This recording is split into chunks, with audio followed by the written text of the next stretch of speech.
Pandian store சீரியலில் அடுத்து வர எபிசோடில் என்ன மாதிரியான ட்விஸ்ட் எல்லாம் இருக்க போகுதுங்கிறத இந்த வீடியோவில் பார்க்கலாம். நம்ம சரவணன் வந்து ரூமுக்குள்ளே போகிறாங்க. ரூமுக்குள்ளே போயிட்டு கீழே தூங்குறாங்க. உடனே மயில வந்து, மாமா எதுக்காக நீங்கள் கீழே தூங்குறீங்க, மேலே வந்து படுங்கன்றாங்க. இங்கே பாரு மயில், நான் உன்கிட்ட பேசி சண்டை போடல, எனக்கு எந்த விருப்பமும் கிடையாது, தயவு செஞ்சு என்னை சண்டை போட வைக்காதுன்றாங்க. மாமா நான் பண்ணது தப்பு தான், ஒரே ஒரு விஷயம், அந்த படிப்பு விஷயத்தில் மட்டும்தான் பொய் சொன்னேனே தவிர வேறு எந்த ஒரு விஷயத்துலையுமே நான் பொய் சொன்னது கிடையாது. அப்போ குழந்தை விஷயத்தில் பொய் சொன்னியே, அதை என்ன சொல்கிறதுன்னு சொல்லிட்டு சரவணன் ஆர்கியூ பண்ணுறாங்க. இங்கே இருந்தால் தானே நீ பேசுவ, நான் ரூமுக்கு வெளியே போய் படுக்கிறேன்னு சொல்லிட்டு சரவணன் ரூமுக்கு வெளியே வராங்க. நீங்கள் எங்கே படுக்கிறீங்களோ அங்கே தான் நானும் படுப்பேன்னு சொல்லிட்டு இப்போ மயிலும் ஒரு பக்கம் வந்து பிரச்சனை பண்ண கோமதி அந்த இடத்துக்கு வராங்க. டேய் சரவணா, மயில் ரெண்டு பேருக்கும் என்னாச்சு, எதுக்காகடா ரெண்டு பேரும் சண்டை போட்டுட்டு இருக்கீங்கன்னு சொல்லி கேட்டுட்டு இருக்காங்க.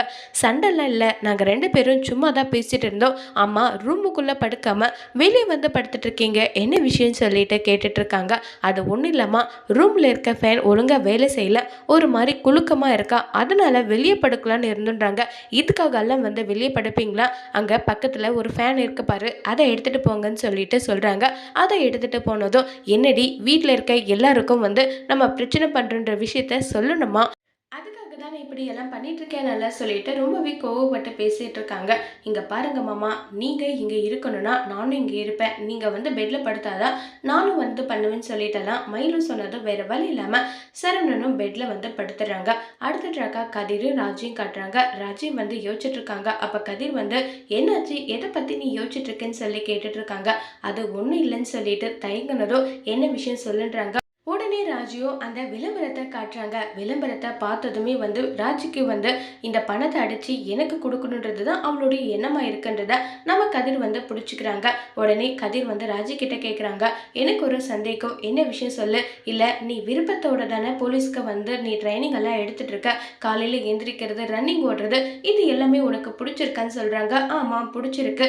சரி நான் வந்து கேட்குற கேள்விக்கு பதில் சொல்லு, நான் இந்த போட்டியில் கலந்துக்கணுன்றாங்க. அதெல்லாம் வேண்டான்னு சொல்லிட்டு கதிர் வந்து ராஜு கிட்ட சொன்னதும் உடனே ராஜி நேரா பாண்டியன் கிட்ட பேசலன்னு சொல்லிட்டு பாண்டியன் கிட்ட போறாங்க. மாமா எனக்கு இந்த பணம் ஜெயிச்சே ஆகணும், நான் வந்து சென்னையில இந்த டான்ஸ் காம்படிஷன் நடக்குது, ஸோ நாங்கள் போக போறேன்றாங்க. உடனே பாண்டியன் வந்து கோவப்பட்டு, இங்க பாருமா, போலீஸ் வேலைக்கு ட்ரை பண்றேன்னா அந்த வேலையை மட்டும் பாரு, அதை விட்டுட்டு வேற எதுவும் நீ செய்ய தேவையில்லைன்னு சொல்லிட்டு பாண்டியனும் அங்கிருந்து கிளம்பி போயிடுறாங்க. இப்ப நம்ம ராஜுக்கு என்ன பண்றதுன்னு தெரியாம ரொம்பவே வருத்தத்துல இருக்காங்க. கோமதி பாண்டியன் கிட்ட வந்து, ஏங்க அந்த ராஜி டான்ஸ் காம்படிஷன்ல கலந்துக்கிறேன்னு சொல்றாலே, இப்ப என்னங்க முடிவு எடுக்க போறீங்க சொல்லுங்கன்னு சொல்லி கேக்குறாங்க. இதுக்கு பாண்டியனோட முடிவு என்னவா இருக்க போகுதுங்கிறத வரப்போற எபிசோட்ல வெயிட் பண்ணி பார்க்கலாம்.